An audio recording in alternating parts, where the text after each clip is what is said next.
Ngasigi wari asi 1971 gini matam adu ingbasu yamna hengatlami. Weather aduda Roger amadi Caroline Peson makhoi ki machanupi mangaga America da leiba Rhode Island gi farmhouse amada leiba laklami. Amadi mase makhoi gi khwaidagi asoiba khongfam haibadu oirami. Farmhouse adu 1736 da saba farmhouse ama oirami. Amadi farmhouse adu ekar chani chaurami. Roger na farmhouse adu chahi taragi lista lauba oirami. Adubu farmhouse adu da leibaga Roger ta yum adugi manungda karigumba nungaitaba ma fauraklami. Mahaki machanupi singi sanaput sing adu masa mathanta mafam amadagi mafam amada leiba fangnarami.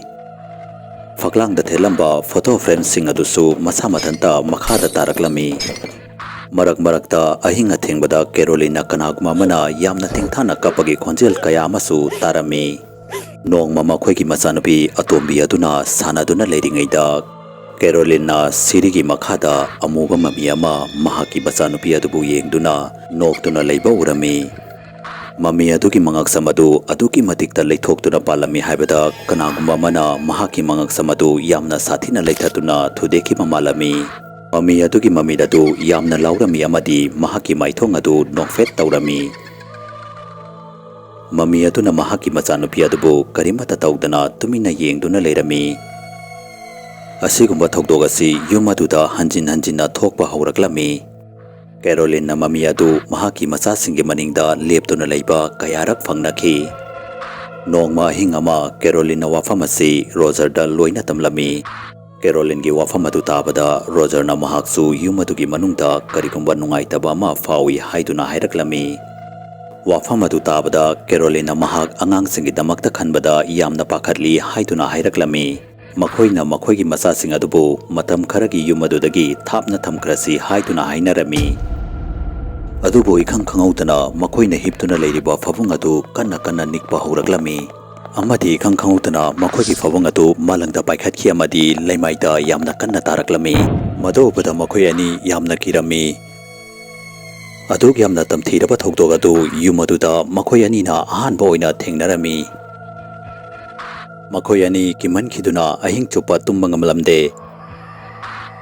Thokdog adugi matungda Caroline da asigumba thokdog asi toina thokpa horakpadagi mahak masadu yamna thina ngamdaba horakhi.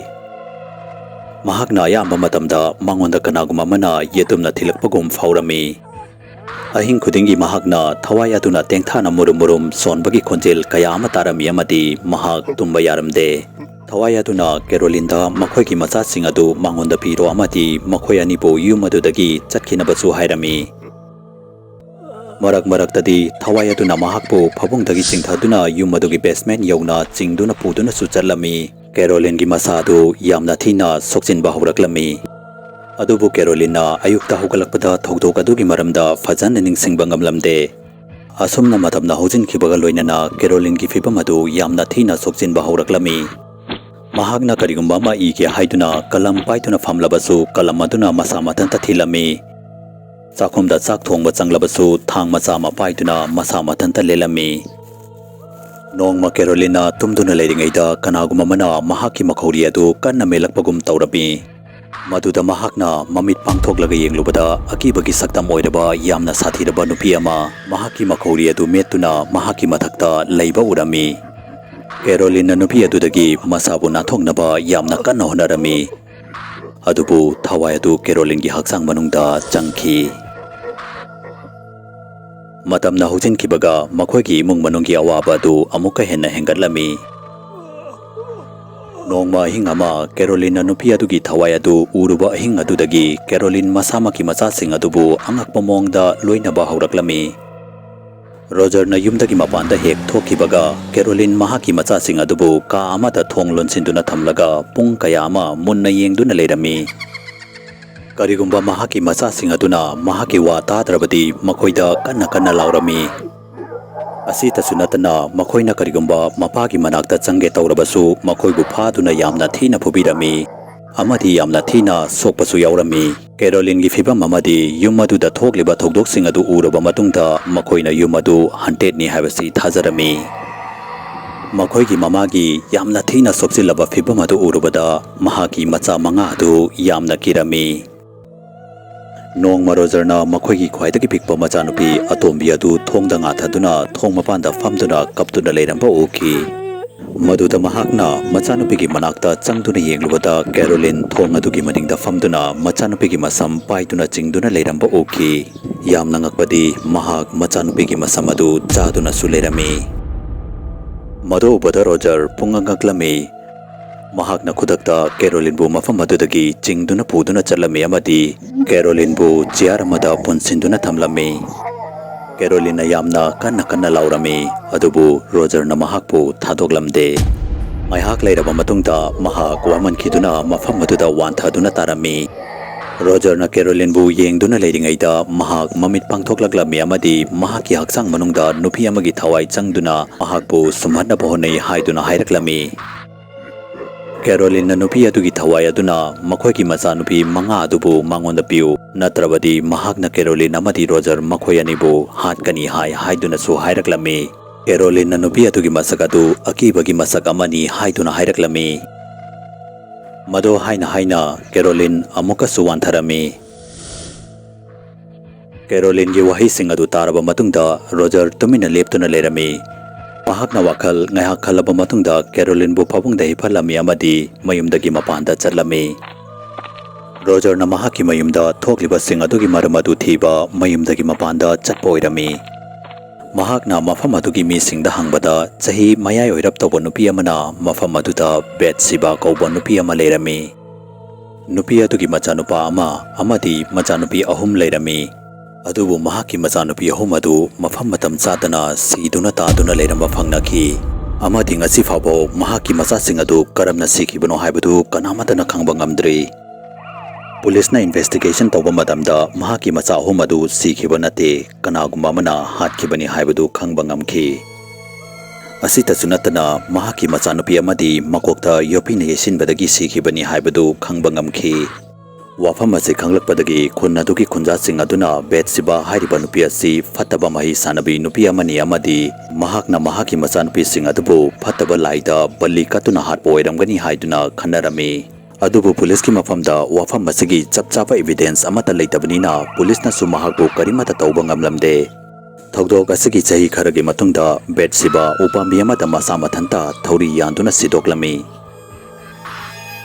ꯃꯍꯥꯛꯅ ꯑꯁꯨꯝꯅ ꯇꯧꯈꯤꯕꯒꯤ ꯃꯔꯝ ꯑꯗꯨ ꯉꯁꯤ ꯐꯥꯎꯕ ꯀꯅꯥꯃꯠꯇꯅ ꯈꯪꯕ ꯉꯝꯗ꯭ꯔꯤ꯫ ꯅꯨꯃꯤꯠ ꯑꯗꯨꯗꯒꯤ ꯉꯁꯤ ꯐꯥꯎꯕ ꯌꯨꯝ ꯑꯗꯨꯗ ꯂꯩꯕ ꯂꯥꯛꯄ ꯃꯤ ꯄꯨꯝꯅꯃꯛꯇ ꯑꯉꯛꯄ ꯑꯃꯗꯤ ꯊꯥꯖꯕ ꯉꯝꯗꯕ ꯊꯧꯗꯣꯛ ꯀꯌꯥ ꯑꯃ ꯊꯣꯛꯇꯨꯅ ꯂꯥꯛꯏ꯫ ꯑꯃꯗꯤ ꯃꯤ ꯀꯌꯥ ꯑꯃꯅ ꯕꯦꯠꯁꯤꯕꯥꯒꯤ ꯑꯀꯤꯕꯒꯤ ꯁꯛꯇꯝ ꯑꯣꯏꯔꯕ ꯊꯋꯥꯏ ꯑꯗꯨꯕꯨ ꯎꯅꯕ ꯌꯥꯎꯅꯔꯦ ꯍꯥꯏꯗꯨꯅ ꯍꯥꯏꯔꯛꯂꯝꯃꯤ꯫ ꯅꯨꯄꯤ ꯑꯗꯨꯒꯤ ꯋꯥꯐꯝ ꯑꯗꯨ ꯇꯥꯕꯗ ꯔꯣꯖꯔ ꯃꯀꯣꯛ ꯑꯗꯨ ꯄꯥꯏꯔꯝꯃꯤ꯫ ꯑꯃꯗꯤ ꯃꯍꯥꯛꯅ ꯃꯌꯨꯝꯗ ꯌꯧꯔꯛꯂꯕ ꯃꯇꯨꯡꯗ ꯃꯍꯥꯛꯅ ꯌꯨꯝ ꯑꯗꯨꯒꯤ ꯃꯅꯨꯡꯗ ꯎꯈꯤꯕ ꯑꯗꯨ ꯃꯍꯥꯛ ꯃꯁꯥ ꯄꯨꯝꯕꯒꯤ ꯇꯨ ꯑꯗꯨ ꯆꯞ ꯌꯨꯡꯂꯝꯃꯤ꯫ ꯃꯍꯥꯛꯅ ꯃꯍꯥꯛꯀꯤ ꯕꯦꯗꯔꯨꯝꯗ ꯀꯦꯔꯣꯂꯤꯟ ꯂꯩꯕ ꯎꯔꯝꯗꯦ ꯑꯃꯗꯤ ꯀꯥ ꯑꯗꯨꯒꯤ ꯐ꯭ꯂꯣꯔ ꯃꯊꯛꯇ ꯑꯃꯨꯕ ꯃꯆꯨꯒꯤ ꯂꯩ ꯑꯃ ꯇꯥꯗꯨꯅ ꯂꯩꯕ ꯎꯔꯝꯃꯤ꯫ ꯂꯩ ꯑꯗꯨ ꯎꯕꯗ ꯃꯍꯥꯛꯅ ꯀꯦꯔꯣꯂꯤꯟꯕꯨ ꯀꯅꯥꯒꯨꯝꯕ ꯑꯃꯅ ꯂꯩꯃꯥꯏꯗ ꯆꯤꯡꯗꯨꯅ ꯃꯈꯥꯗ ꯄꯨꯈꯤꯕꯁꯨ ꯃꯥꯜꯂꯝꯃꯤ꯫ ꯃꯇꯥꯡ ꯑꯗꯨꯗ ꯌꯨꯝ ꯑꯗꯨꯒꯤ ꯕꯦꯁꯃꯦꯟꯇ ꯌꯥꯝꯅ ꯑꯍꯧꯕ ꯃꯈꯣꯜ ꯑꯃ ꯂꯥꯛꯂꯝꯃꯤ꯫ ꯃꯍꯥꯛꯀꯤ ꯀꯥ ꯃꯅꯨꯡꯗ ꯇꯥꯔꯝꯕ ꯑꯃꯨꯕ ꯂꯩ ꯑꯗꯨꯁꯨ ꯌꯨꯝ ꯑꯗꯨꯒꯤ ꯕꯦꯁꯃꯦꯟ ꯇꯝꯅ ꯆꯠꯂꯝꯃꯤ꯫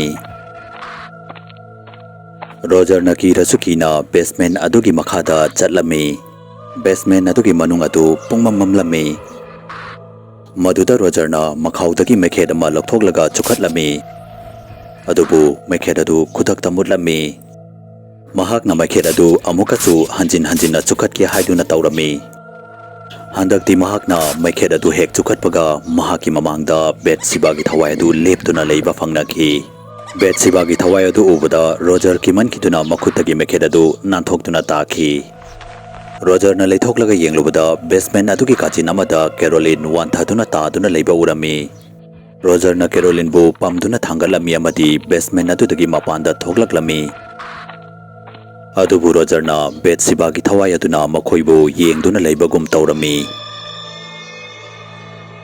ꯊꯧꯗꯣꯛ ꯃꯌꯥꯝ ꯑꯁꯤ ꯊꯣꯛꯂꯕ ꯃꯇꯨꯡꯗ ꯔꯣꯖꯔꯅ ꯃꯃꯤꯡ ꯆꯠꯂꯕ ꯄꯦꯔꯥꯅꯣꯔꯃꯦꯜ ꯑꯦꯛꯁꯄꯔꯠꯁ ꯑꯦꯗ ꯑꯃꯗꯤ ꯂꯣꯔꯦꯟ ꯋꯥꯔꯦꯟꯕꯨ ꯃꯈꯣꯏꯒꯤ ꯃꯌꯨꯝꯗ ꯀꯧꯔꯛꯂꯝꯃꯤ꯫ ꯍꯧꯖꯤꯛ ꯐꯥꯎꯕꯗꯤ ꯀꯦꯔꯣꯂꯤꯟꯒꯤ ꯃꯁꯥ ꯑꯗꯨ ꯌꯥꯝꯅ ꯊꯤꯅ ꯁꯣꯛꯆꯤꯜꯂꯝꯃꯤ꯫ ꯃꯍꯥꯛꯀꯤ ꯃꯆꯤꯟ ꯑꯗꯨꯁꯨ ꯄꯨꯡꯇꯠ ꯇꯠꯂꯝꯃꯤ꯫ Caroline yum adugi kachin amada famduna tin kang amadi mirang faduna chaba horaklami.